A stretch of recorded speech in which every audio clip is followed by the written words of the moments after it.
Hello and welcome back to the weird library of AP Strange. I hope you have enjoyed following along with some of my other videos and my little goblin Bernie, who didn't make an appearance in the last video, but he's in this one because he's being a little pain in the butt. But here we go. Do a little dance for the people, Bernie. Cover your shame. All right. So I have three books for you this time. Last time I had more than three, but I like to try to keep it around three, and I'm trying to keep these under 20 minutes so they're fun, little enjoyable things that you can take in. And so, without further ado, although I'm kind of in favor of ado, where is the ado lobby these days? Because everybody always wants no further of it, but I think there needs to be a voice on the other side speaking for the ado, and maybe I'm that voice. But in the interest of saving time, we'll save that for another video. Um, Here we go. This is some fun stuff today. I have a fun book that I really like that is called Learned Pigs and Fireproof Women. So this one here is by Ricky J. Ricky J is was a magician. He passed away in 2019, I believe, and or 2018 perhaps. And he was not only one of the best magicians in the world in the modern times, he was a card thrower. He could throw a card so hard it would lodge itself into a watermelon. You can see videos of him doing this, like on the Conan O'Brien show. One of the best guys in the world at card tricks, and he had another book besides this one, which I don't have a copy of, at least not a physical one. I have a PDF somewhere. It's called Cards as Weapons, and it teaches you how to throw the cards in such a way. But this book here concerns itself with really peculiar performers throughout history, and it's not, again. So this is another one that's not quite anywhere near like paranormal and super weird stuff, but it is. I mean, it's undeniably weird. So we have our titular learned pigs. These were pigs that were trained to follow subtle cues from their owner, make it appear as though they know how to read or recognize colors or other things like that. Um, we can see a corollary to this in the 1920s. JB and Louisa Ryan from the Ryan Institute, studying psi phenomena, went to see a horse, an allegedly psychic horse named Lady Wonder. And the idea is that her owner was doing the same thing. Her handler was directing her to hit the right buttons on her giant horse typewriter to come up with answers. Um, I'm not saying that's necessarily what happened. I happen to believe that Lady Wonder had some weird psychic connection. Um, but, this also covers Fireproof Women, it covers Circus Geeks, things like that. Matthias Buckinger, who's really one of the most influential magicians, the little man of Nuremberg, who had no real hands or feet and managed to kind of solidify a lot of tricks that you still see to this day, like the cups and balls and things like that. Also, an excellent marksman, um, father of 17 children, I believe. He was a calligrapher. He did micro calligraphy, which is he would draw incredibly small and write incredibly small, intricate things. Um, so yeah, Ricky Jay had a huge library of artifacts and books on all these subjects, and they were. I believe it's in the hands of a university archive now. It's archived somewhere, so hopefully we'll be able to see a curated exhibit of a lot of these things some days. And before I move on from this one, I have to I have to show you a performer who is quite literally a gas. It is Joseph Pujols, and he was better known as Le Petamain, the Fartiste. So his name translates to Fartomaniac. Um, this was a man that was able to control his gas passing so remarkably that he did it as performance, and he would perform songs and little jokes and ditties by jumping up on tables and performing in French theaters around the time, a little after World War One. So, yeah, we have a fart performer in here. That name may sound familiar to you if you're a Mel Brooks fan, because Brooks used that name in the movie Blazing Saddles. He was Governor Lepetamain. So that's where that comes from, because the character was supposed to be full of hot air. So, yeah, that is Learned Pigs and Fireproof Women. It is a really fun book. So, moving on to the second one, we have a book that came recommended to me recently because I've always found this man very perplexing and have a hard time getting a good read on him.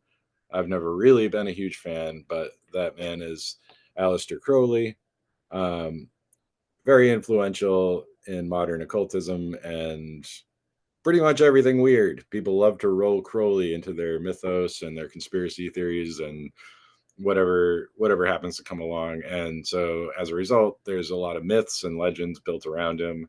There's a lot of misinformation, disinformation. It's really hard to figure out exactly like where to find a good read on the guy that's a little bit more balanced. So when I spoke to Alan Greenfield somewhat recently, I asked him, what's the best biography on Crowley? And he said, this is probably, since he doesn't know for sure, this is probably the most fair. And when I used words like probably, when I hedge like that, I find that that's exactly what Regardie is doing in this book. This is an interpretation of Aleister Crowley, the eye in the triangle. And he's talking about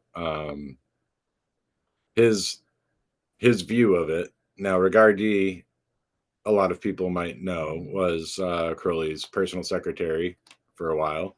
A lot of people might know also that they had a falling out.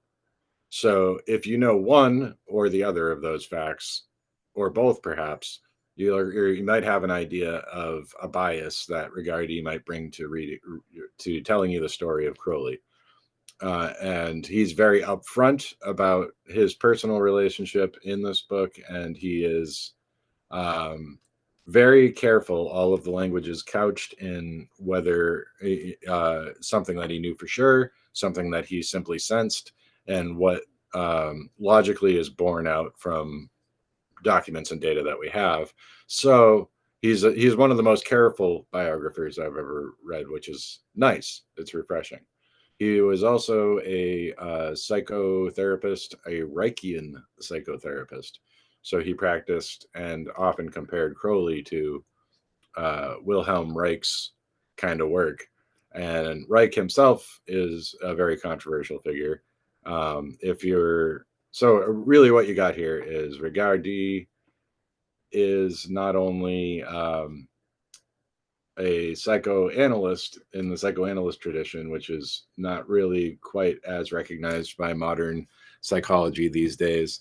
He was Reichian, which is even further afield. So he may as well have been claiming to be a wizard, which he also was because he was in the Golden Dawn, which helps to give you a more balanced view, because what a lot of biographers miss, and this is something he points out in the book, is that a lot of biographers aren't initiates in any of the traditions that Crowley was, or familiar with the same texts.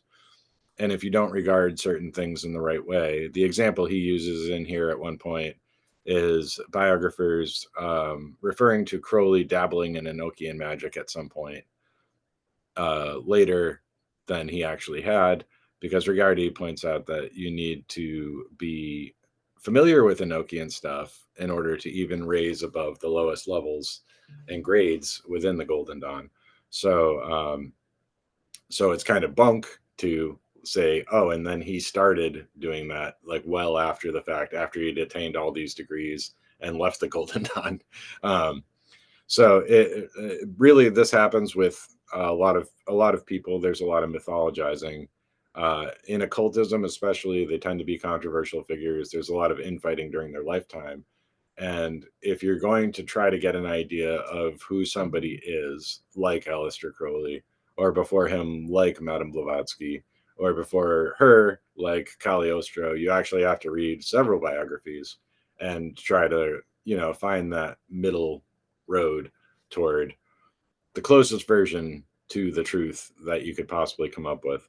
Um, and again, this is an interpretation, and I would prefer an interpretation, as long as somebody's presenting it that way, to a definitive assessment that's born out of some form of authority and saying, this is exactly how it was. This is who he was. This is what he did. And we know it for a fact, because honestly, it's hard to know. It's hard to know things, but um, it's the hard work of getting all of the information and uh, assessing it in the way that you see fit, and then presenting it back to people in a genuine way. And that's my favorite thing, is when I'm able to write and put my thoughts together. People familiar with my writing, unless I'm being exorbitantly glib or sarcastic, usually I'm couching everything I say in probability, maybe, probably. It is said, allegedly, so and so said this.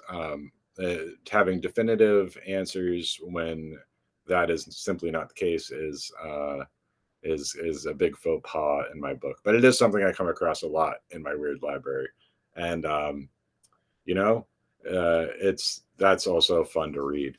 So I got 2 books so far that I heartily recommend, and that won't always be the case in my selections from the weird library. And the third one is one that I actually have recommended quite a bit. Um, because anyone that I know that is very interested in UFOs and UFO history, sightings, landings, humanoids, high strangeness, would enjoy this book. This is The Dyfed Enigma by Randall Jones Pugh and F.W. Holiday, F.W. Ted Holiday. I have been a proponent of Holiday's work for quite a while, partly because I'm obsessed with the Loch Ness Monster, and his books often involve that. This one doesn't. Um, they but also because he seems to kind of get forgotten about or sidelined, and people don't read his books as much these days. He did pass away in the 70s, so uh, I've talked before about his book, The Goblin Universe. I was on Where Did the Road Go talking about it. You can find that episode. I've talked about The Dragon in the Disc before, which talks about the Loch Ness Monster and UFOs and mythology and ley lines and all that. So you find a bit of that flavor, the classic holiday stuff, in here. And this book was written and released somewhere in between those two, after Dragon in the Disc, but before Goblin Universe, which was a posthumous release. Colin Wilson pushed to get it published because by the end of his life, Ted Holiday didn't want to anymore. Um, so Randall Jones Pugh, the other author of this, was a longtime UFO researcher in England. He was part of the British UFO Research Association. I believe it's association. British listeners may correct me on this, but that was like the big UFO group back then, Bufora. Um, this book, getting to the book and actually talking about what it's about, this covers a whole lot of things that happened in West Wales in 1977. And one of those things is the Broadhaven landing outside of a school in West Wales. This was featured in a TV show, one of the streaming shows, I believe, recently in the last few years. And if I were more of a TV watcher, I'd be able to tell you which one it was, but I'm not a TV watcher. I'm a book reader. Anyway, Broadhaven visitation. So we talk about a ton of school children and the schoolmaster seeing a landed craft. Um, you have humanoids. You have disruptions on a farm, the Ripperston farm case. You have humanoids being sighted, landed craft, and then further high strangeness involving like poltergeist activity and all kinds of other things. Like I said, it's been a few years since I've read this, but every once in a while, um, something will come up on Twitter or whatever. People are talking and they want to know about a certain subject, and I just recommend this book. I say, I am once again recognizing or recommending the Dyfed Enigma to you people. Please go out and find a copy and read it. So I'm doing it again here because I don't care. This is my show and I can do what I want. I do what I want. Anyway, as an additional note, American readers may read that as Dyfed. I guess in Welsh, and Welsh readers can correct me on this, it's pronounced Dyfed. So uh, Welsh is a language that I don't understand the pronunciation or anything about it, but I do know that that's pronounced Dyfed. But spelled Dyfed if you're going to type it into a browser and search for a copy. So Dyfed. Um, and oh, you know, it's kind of stupid not to mention this, but this cover is killer. That is just an awesome cover. This humanoid dude in the silver, the shiny silver with the black. That cover is the same without the writing on it. That is just what a monumentally cool book. So those are my recommendations today. This is a special recommendations episode because I thoroughly enjoyed the Crowley biography a lot more than I thought I would. Uh, Regardie is a great writer that also has an introduction by Robert Anton Wilson and a foreword or preface by Dr. Christopher Hyatt. Learned Pigs and Fireproof Women tends to be a little bit scarce. I found a used copy without that much difficulty, but maybe harder to find now. Uh, it's definitely a fun read. It's the kind you can have as a coffee table book and flip through. You don't have to read it cover to cover. And of course, the Dyfed Enigma. So thank you for joining me once again for selections from the Weird Library. And if you people like this kind of stuff, I'll keep doing it. And if you desperately want me to stop, let me know, and I will consider it. But I'll probably just keep doing it because I love talking about my books. So until we meet again, a good day.